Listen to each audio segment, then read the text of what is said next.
This episode is brought to you by theweddingplanner.co.nz.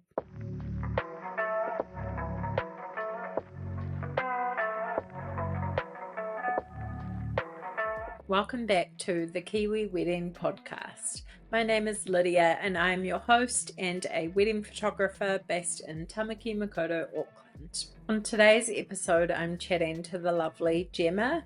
Gemma had a beautiful Waiheke Island wedding, and we chat through her whole planning experience, planning the wedding from where they live in Melbourne, all the ups and downs that came with that, what their priorities were and how they went about achieving them, her experience dress shopping and finding a beautiful outfit from Karen Walker, navigating the guest list, choosing really good vendors, a surprise dance routine at the reception, things she found hard, and some amazing advice. You will love this one, and make sure you go and check out the photos on Instagram as they are stunning too. Let's get right into it. Enjoy episode 62 with Gemma. Hi Gemma, thank you so much for joining me on the podcast today. So excited to chat all about your wedding. Thank you. I'm excited to be here.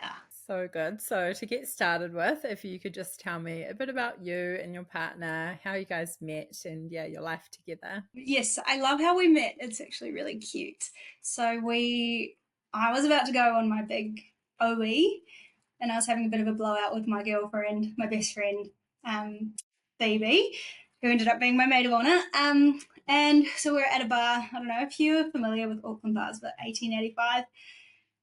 Having a bit of a boogie. It was getting really late, to the point where the lights came on, and I'd kind of been dancing with Adam or dancing with lots of people, but then ended up talking to him.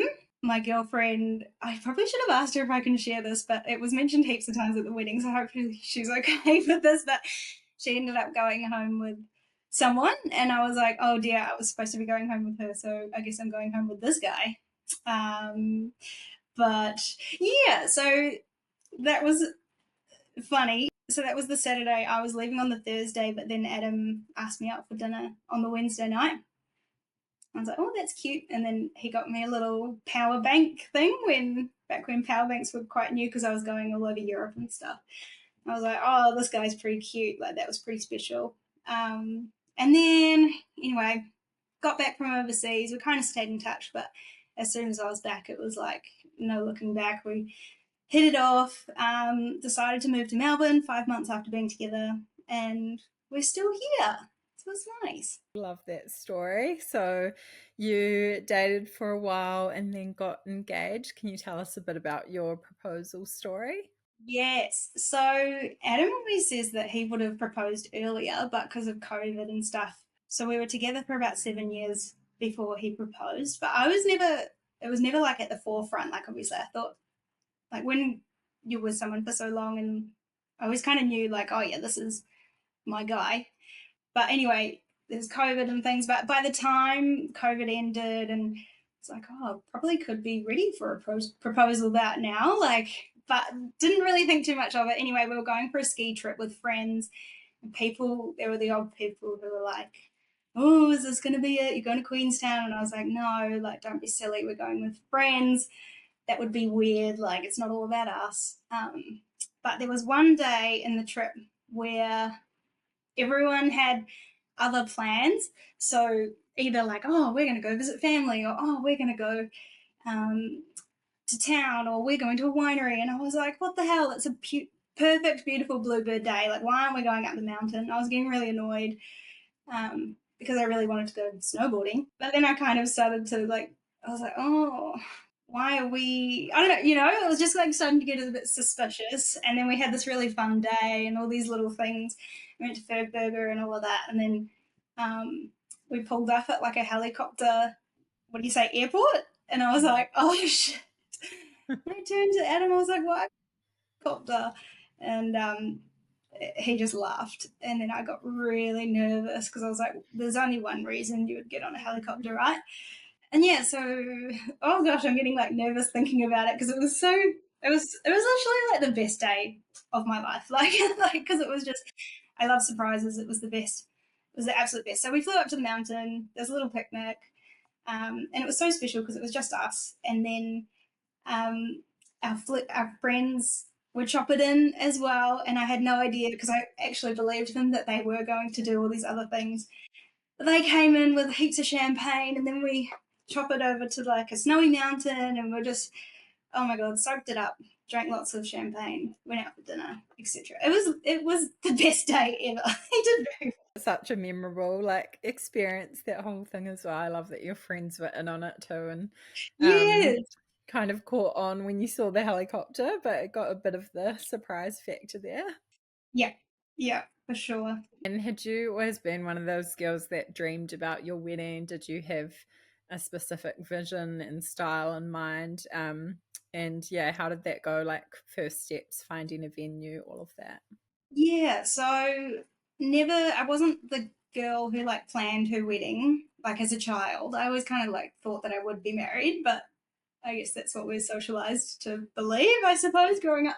Um, but when you're in a long term relationship and you're like, oh, I'm probably going to marry this guy, you do kind of start to think, like, oh, I wonder what my dress would look like, or oh, we're going to a winery for lunch. Oh, I wonder what this would be like for a wedding venue, and things like that. So, being in Melbourne, I actually wanted to have the wedding here. Been here for 8 years. It's a really special place. But Adam was like, no, it will make it really hard for lots of our friends to come over because they've all got young families. And so I was like, okay, well, we'll get married at home in New Zealand. And then there was no question, it was always going to be Waiheke. Heaps and heaps of weddings go through Mudbrick. Adam's twin sister got married at Mudbrick, so I was like, no way, we can't get married at the same place as her, even though it's like such a beautiful, perfect location. It's so easy as well, like really accessible. So we kind of started exploring the other venues or wineries there. Manawar was somewhere we never really were able to get to because it is really hard to get to. A couple of times we had booked it in or like planned to go and we couldn't because there was COVID and like weather and all these things. So finally, when we were engaged and were able to actually get over there, as soon as we rocked up, I was like, started crying. And Adam was like, is it not your wedding day? And I was like, I know, but I just could see. I was like, as soon as we turned up, it was such an incredible spot. And it is difficult to get to, but holy moly, I think it just really set the scene for a beautiful day. They've got the little chapel.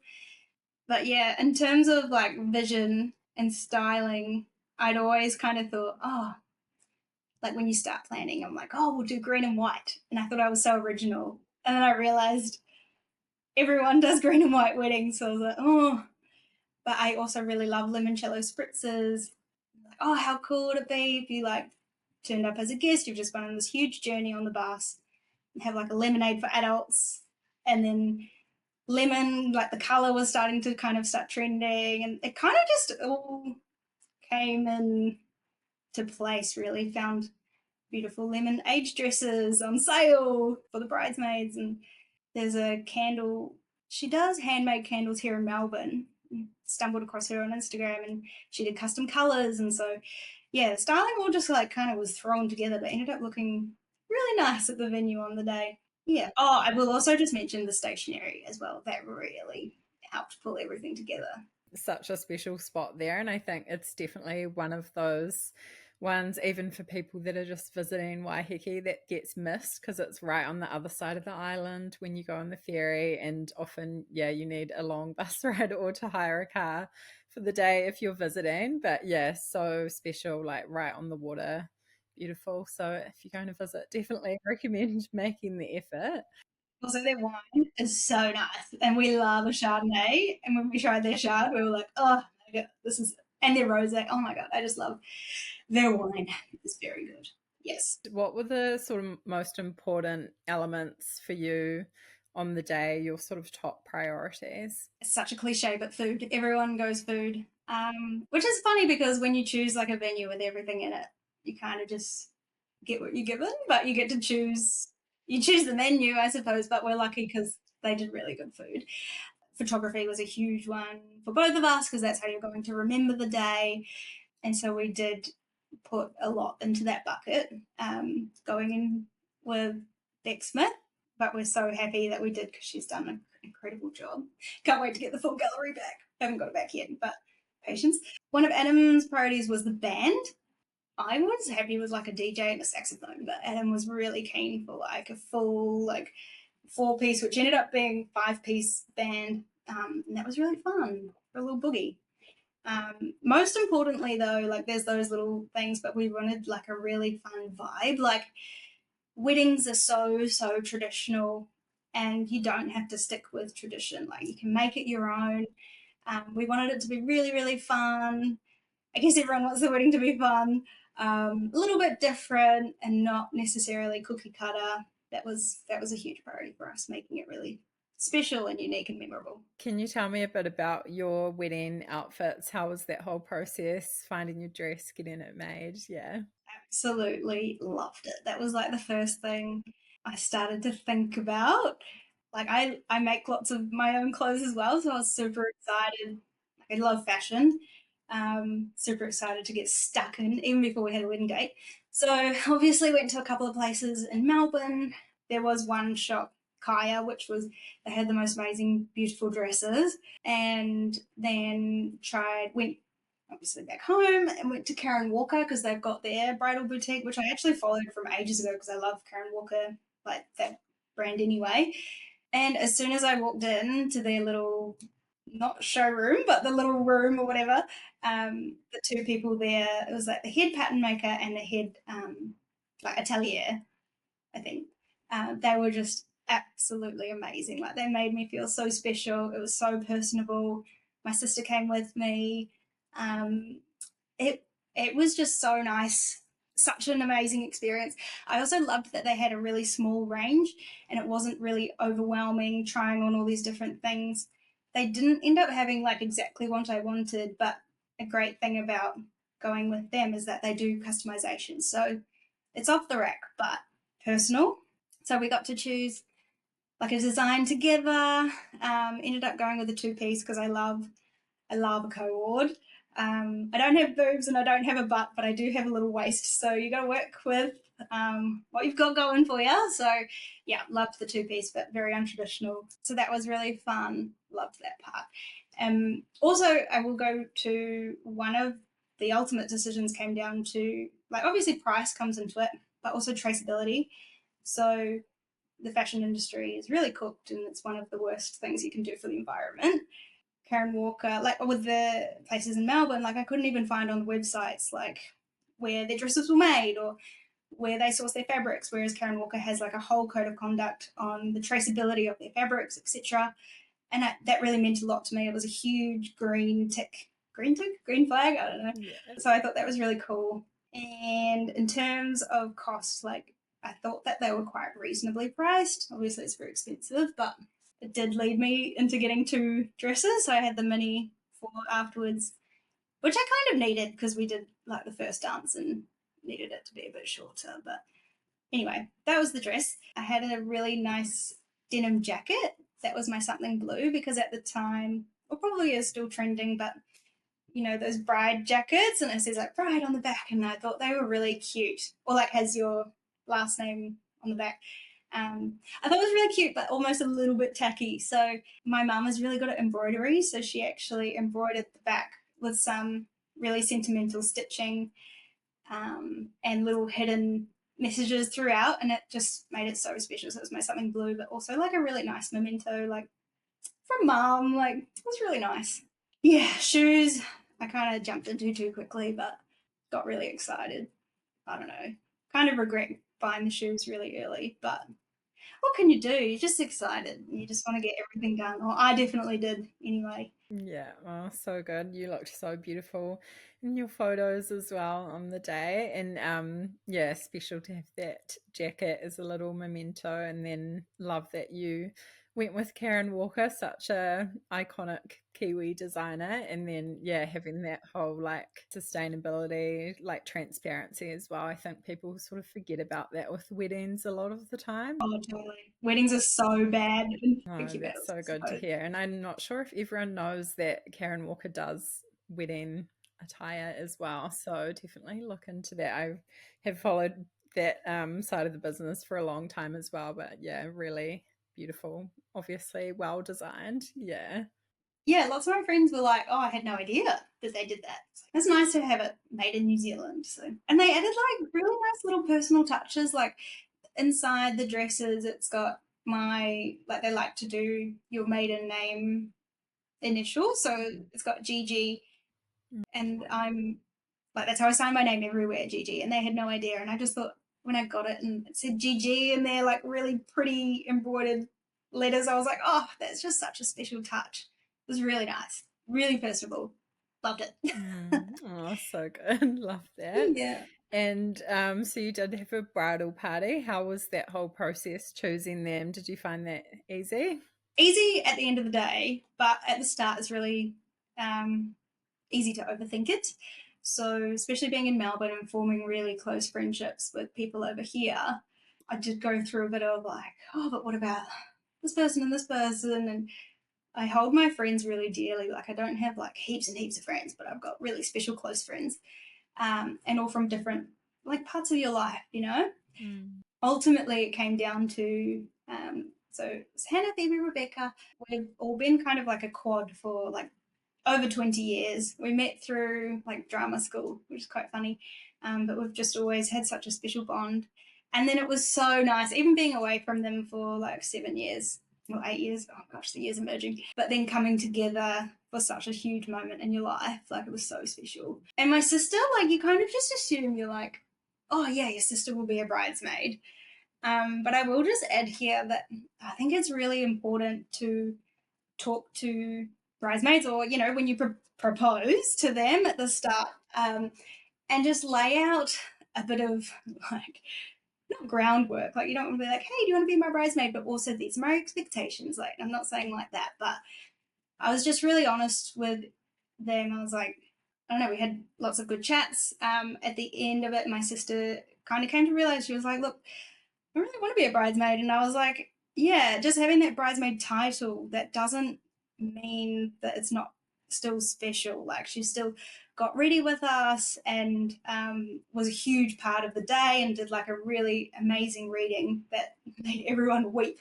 And that was really nice. And then in terms with the others, I think having a conversation with, there's so many polls online. It's like, who should pay for everything? If someone asked me to be a bridesmaid and said, okay, now buy this $500 dress and buy these $200 shoes and hair and makeup's $220, bouquet is $280, like I would be like, holy shit! Like not everyone is in a position to be able to fork out for that. So I said from the start, like I didn't want anyone to feel crap. So I was just like, look, I'm gonna pay for all of this. Like we'll do it because we're budgeting for it. La la la.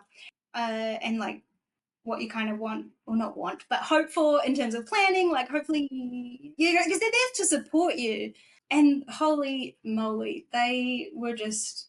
I didn't really expect anything from them in terms of yeah, I don't know what they should be doing or whatever, but on the day and the days surrounding the day, they just were so incredible. It's making me feel a bit emotional.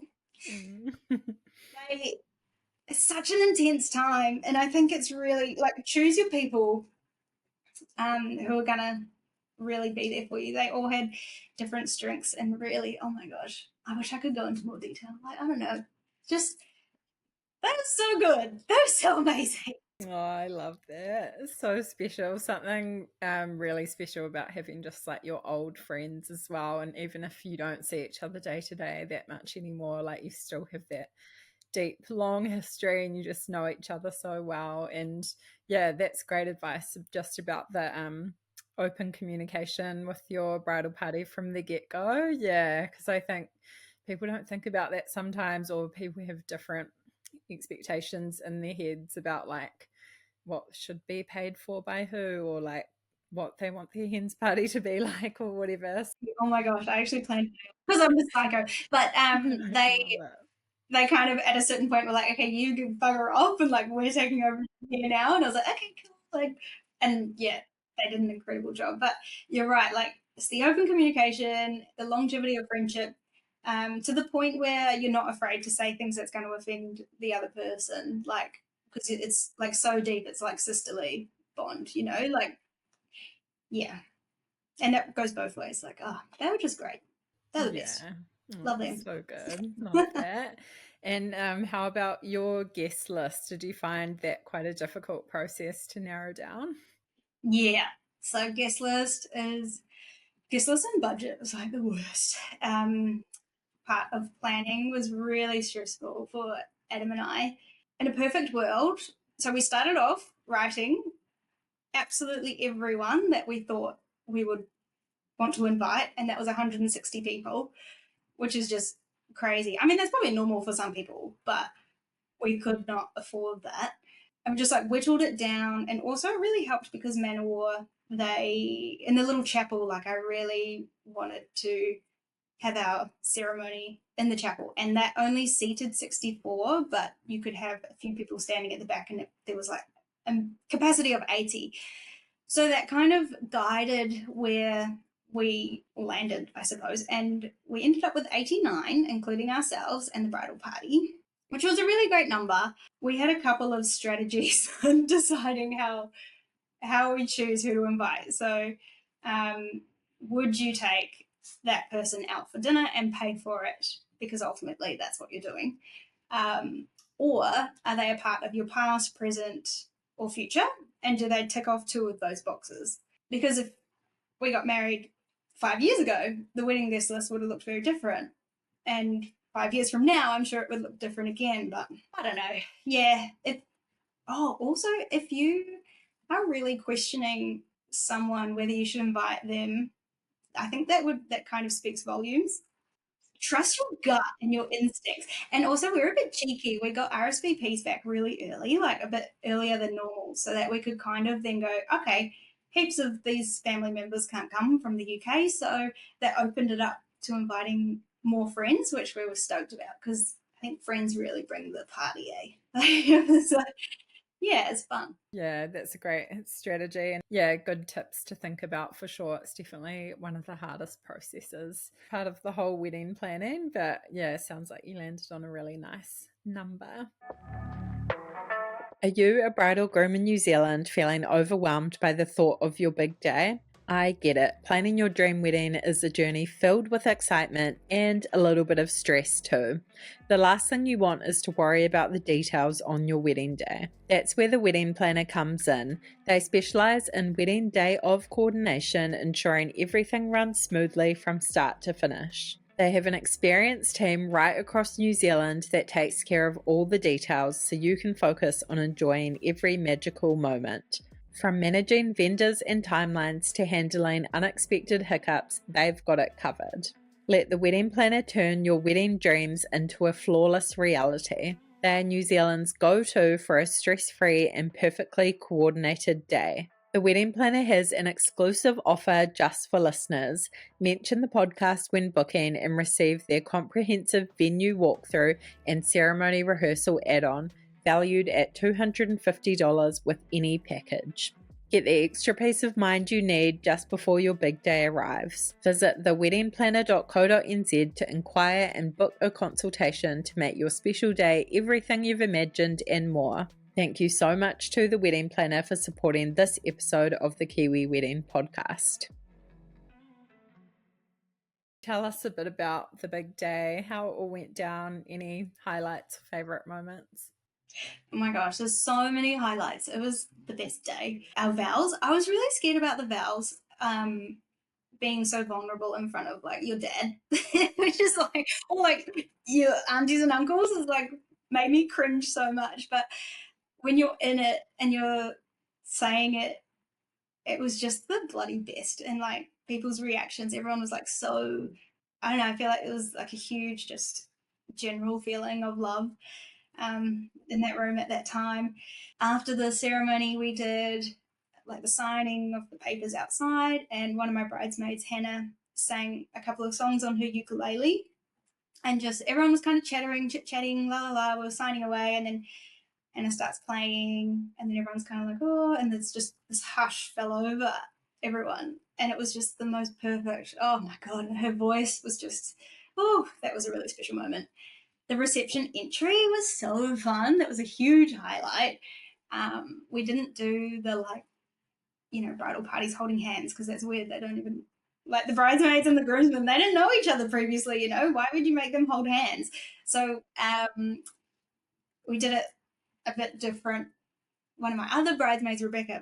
It's funny, like you meet these people through theatre, and they're all really talented. So Rebecca sang "Dreams" by the Cranberries, and then in the breaks of the song, she would then introduce like the groomsmen, and then she would introduce the next people, and then finally it was us. And when we came through, everyone had like the name place cards were personalized tambourines, and like so it had their name on it. And when we came through, everyone was like banging the tambourines up in the air. And it was so fun. I just remember like we came in and Adam was like, walk slow, like, and I was like, nah. And I just like, I don't know, if you know me, I'm a very bouncy type person, just bouncing, running, jumped up on the chair, like yelling at my dad to get his tambourine out, and then just like, looking around, and everyone was like, yeah, oh, that was a huge highlight. First dance, we did the dirty dancing routine, which was under wraps, a huge surprise for everybody. We were really, really nervous. But as soon as that was done, like we didn't drink alcohol until that dance was over. So after the dance, and then had a drink, and it was just like, we're all done. All of the big things are done. And then, yeah, just got into the party. That was really fun. Sounds like such an amazing day. That's so impressive that you did that dance as well. I Oh my mean, God, lots of practice. 9 lessons. It's funny when we still go to each other. Oh, do you want to go practice the dance? It sends the other person into like huge anxiety, like huge dread, because just the thought of like we had to practice it so many times. Might whip that out at another event soon. We've really long forgotten it now, but it was worth it on the day. It was cool. It was very fun. Love that.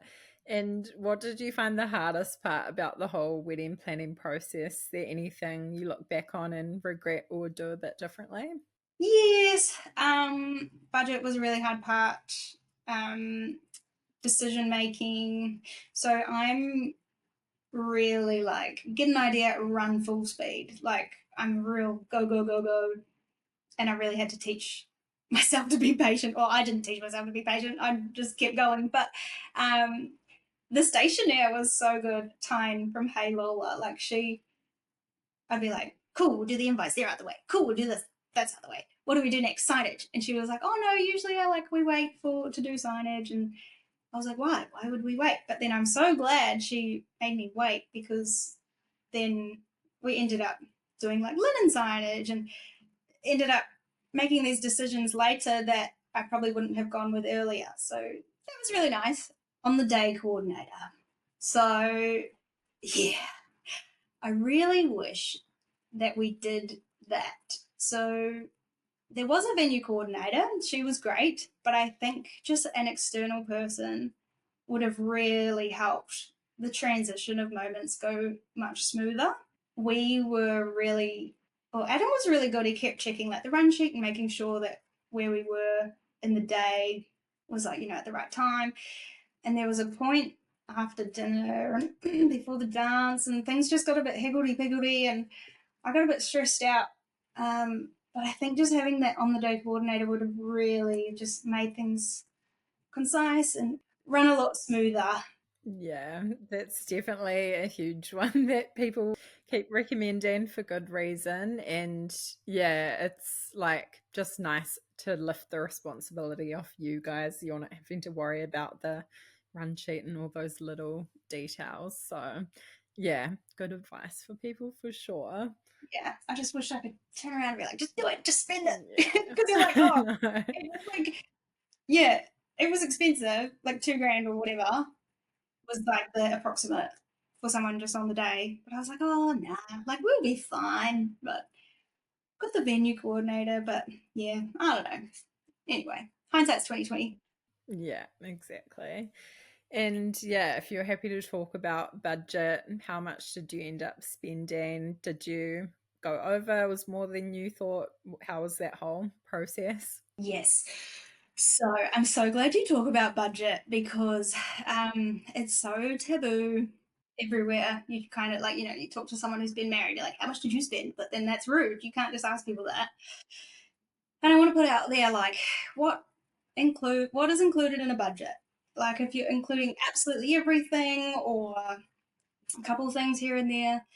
If you Google what does your average Australia Kiwi wedding cost, I remember Googling that and it told me like 35 grand or something. And I was like, really? Like that seems a bit low.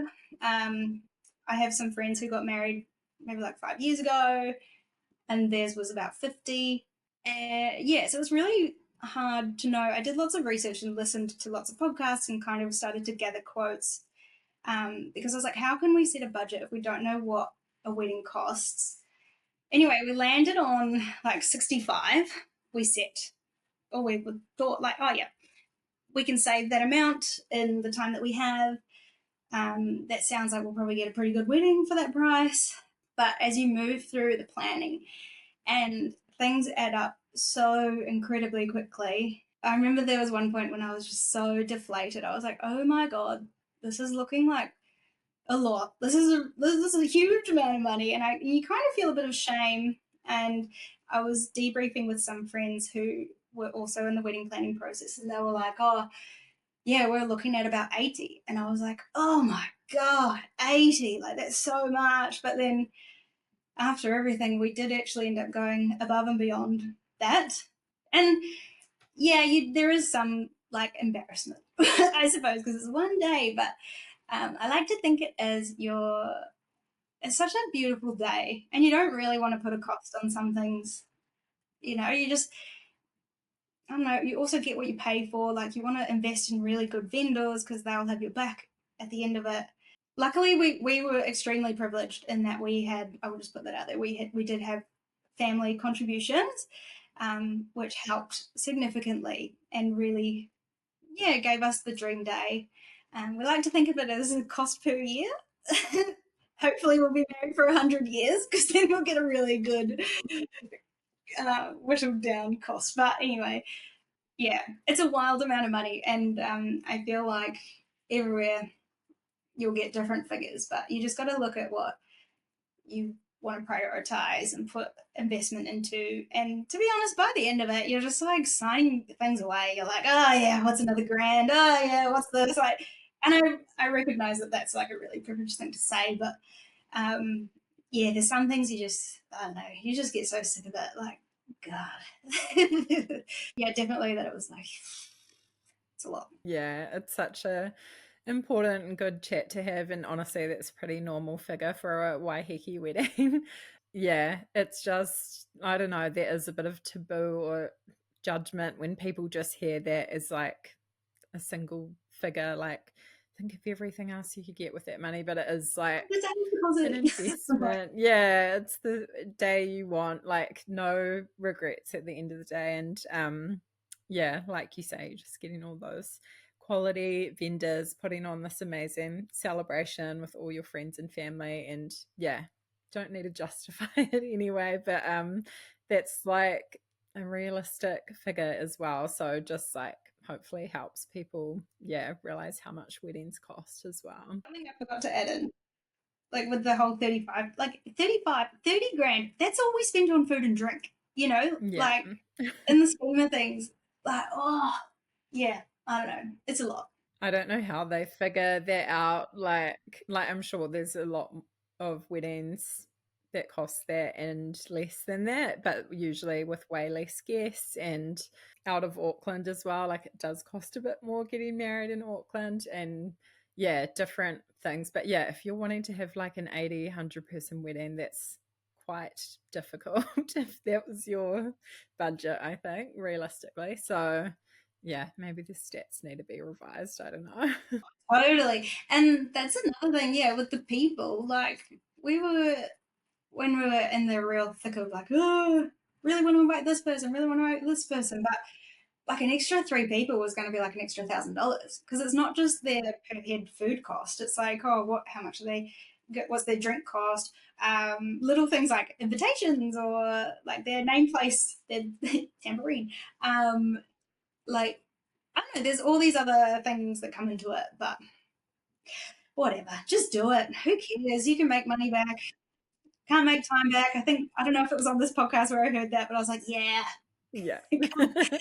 Yeah, so sure. A few people have said that, Yeah, definitely. yeah, it And is. did you guys go on honeymoon straight away? What did planning that look like? Yes, and I'm so glad we did. Oh my gosh, I didn't even think of the honeymoon. People were like, "Are you excited for the honeymoon?" And I was like, "Oh, I was so consumed in wedding that I didn't even get a chance to think about honeymoon." But Adam was all over it. That was his. Obviously, he helped with the planning of the wedding like quite a lot. He was very involved. But honeymoon was all his planning or doing. We started off, it really escalated. So we started off thinking, oh, we'll go to Queensland and then we'll go somewhere bigger next year when we've got a few more funds in the fund bucket, and like Europe or something. But then we're like, oh, nah, let's just do it all at once because I know that if we do something small and then we're like, oh, like our priorities will shift. We probably won't want to spend a big amount on a big European holiday. Like now we're, saving up for a house and stuff, or continuing to. So we threw it all in, just do it. Do a really nice big holiday. So anyway, Queensland, no, scrap that. And we're like, oh, Japan looks cool. But then we're like, oh, that's not really relaxing. That's a doing holiday. Like, and we really like just monging out, by the pool, drinking cocktails. So we're like, oh, Maldives. But then Maldives was kind of off the charts with how expensive that was. Somehow Adam landed on Bora Bora and found the most incredible resort. We did half the time in like the garden villa with your own little pool, and then half the time in the overwater bungalow. Oh my god, it was so nice. And we left straight. So on the Friday was the wedding, had the Saturday picnic thing, Sunday don't know family, and then Monday we were gone. Like I'm so happy because you just like get to escape everything, completely relaxed. We did the same thing every day, but it was like perfect. You just wake up, breakfast, snorkeling, swim, naps, beers. Like it was just the bloody best. I'd do it. Spend the money. Go straight away. Like, it was so nice. Looks like such a dreamy place to go, and yeah, just nice to like chill, relax, swim. It was so good. Just unwind. Let the wedding stress go. And were there any helpful websites, apps, different resources that you used during the wedding planning process? Yes. So I'm really lucky. One of my neighbours slash friends is actually a wedding photographer here in Melbourne, Amanda Alessi. And so she's got like you probably have all of them as well, but like all the Together journals, all of the Hello May magazines. So she would lend me like six at a time. And I just filtered through all of those, which really helped with inspo ideas and reading about other people's days and their story. I don't know. It was really nice. You always think like, oh, you get engaged and you get the magazines. Like it was really cute. Also lots of podcasts. So for work, I'm on the road, so I get lots of podcast listening time. So unfortunately, your podcast wasn't really around for very long before I got married, but was so stoked when it finally was because it was really nice having that Kiwi connection. But before yours, there's this really great one in Australia, The Wedding Edit.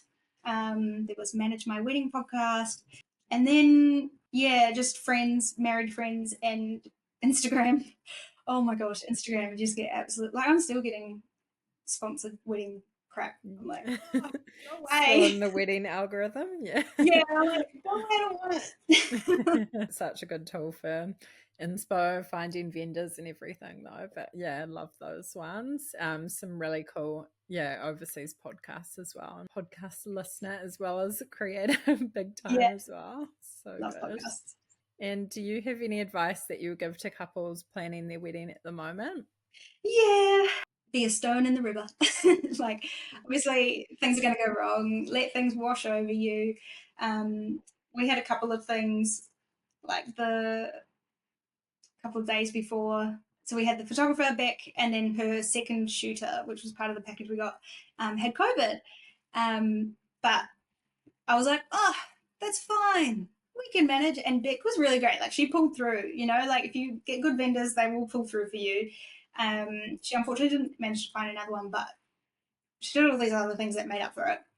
And one of the band members had COVID, but straight away they were like, it's all good. We've already got his replacement and an extra person. And so our 4-piece band went to a 5-piece band, which was cool. There were, yeah, some things that didn't quite like. It's so easy to overthink.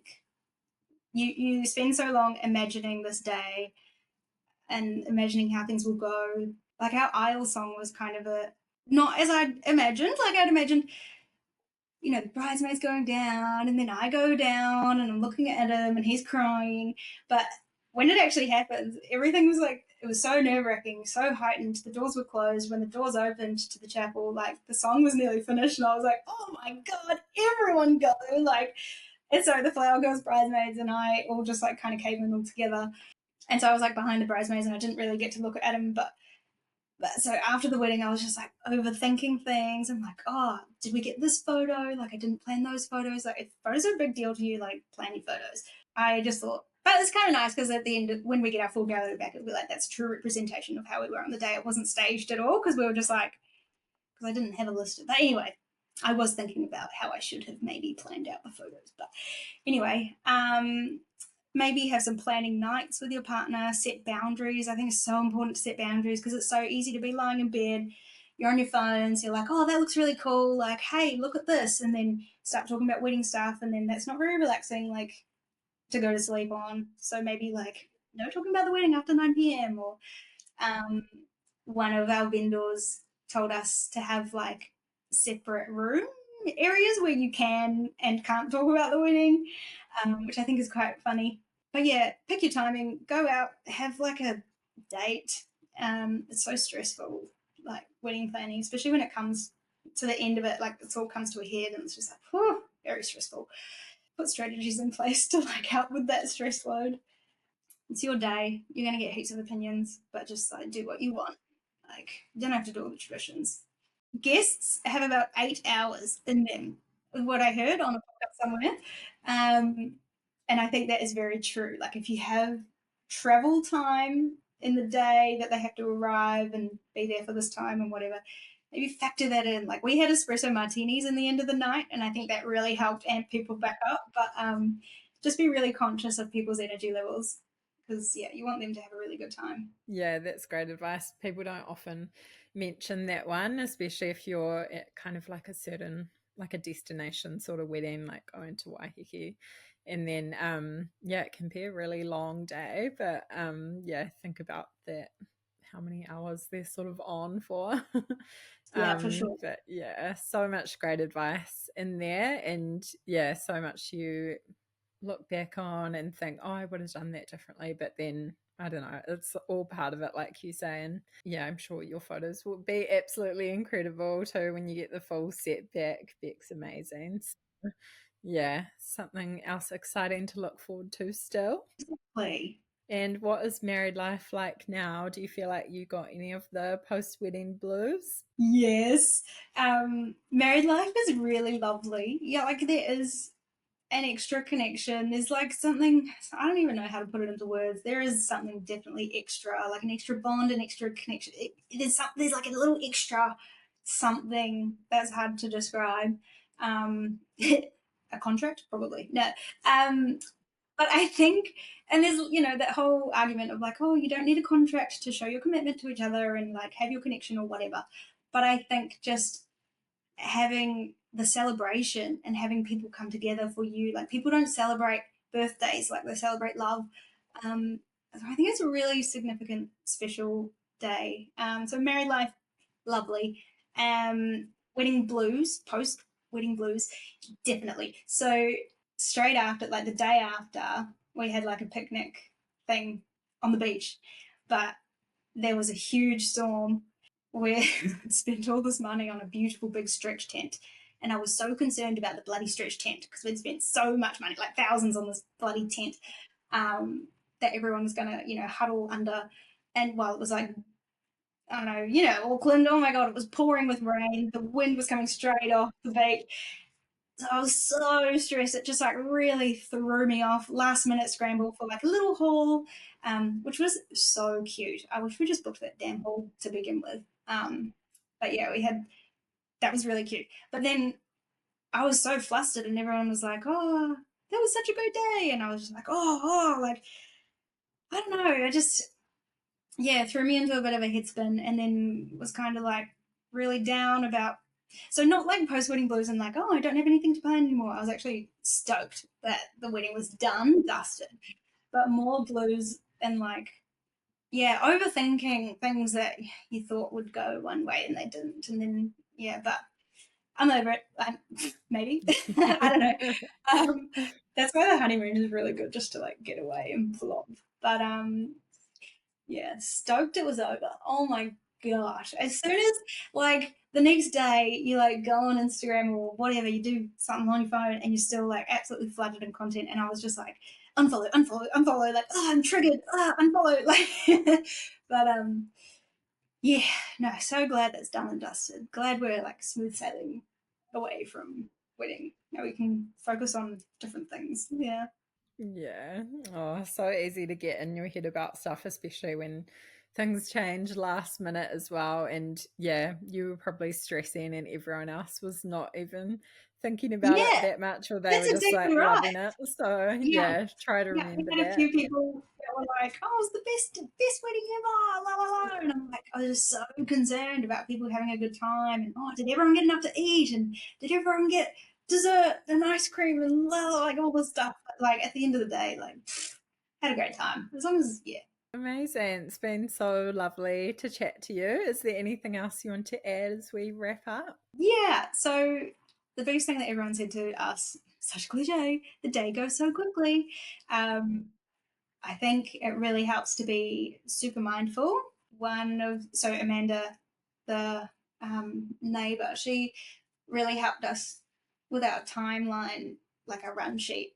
And she worked in little points of like go out for sunset photos, like work the timing in there, um, which really slowed down the day. Like she put in a couple of points where it was like go away, go away. And so when you like leave everyone and you get that moment with like your new husband or wife, um, it's really nice. You just like kind of like step back and take stock of what happened. And I don't think like days go quickly generally, like work days. Like yesterday, my day went, it's like I need more time in the day to like do things. But yeah, your wedding day, you know it's going to be quick. But I think it actually, because we took so many moments to like sit back, relax. I remember stretching with like doing a bit of yoga with my bridesmaids when the boys were getting their photos done. Like we're just lots of deep breaths, lots of like honing in. Yeah, just be as present as you can.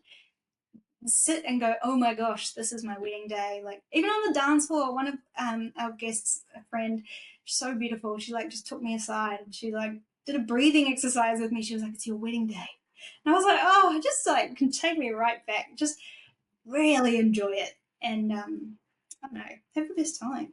Don't listen to everyone else and just do what you want. Take a deep breath." Love that. Oh, such good advice. And yeah, so helpful to just like be intentional and actually schedule in those moments where you just like step out, just the two of you, or yeah, be really present. So love that you did that. I know people are going to love this episode. So thank you so much for coming on. Thank you so much for having me. It's been really fun to like go through it all and revisit the day and the special moments and love. It was just it's the bloody best. Can't wait to go to the next wedding, but like our friends have. Less stressful being a guest, eh? Oh yeah, if it's like the first wedding after your wedding, you're just like, wow, well done. Like really well Appreciate all done. their hard work. Yes. Yeah. Yeah, can't wait. Oh, so good. Thank you. Thanks, Lydia.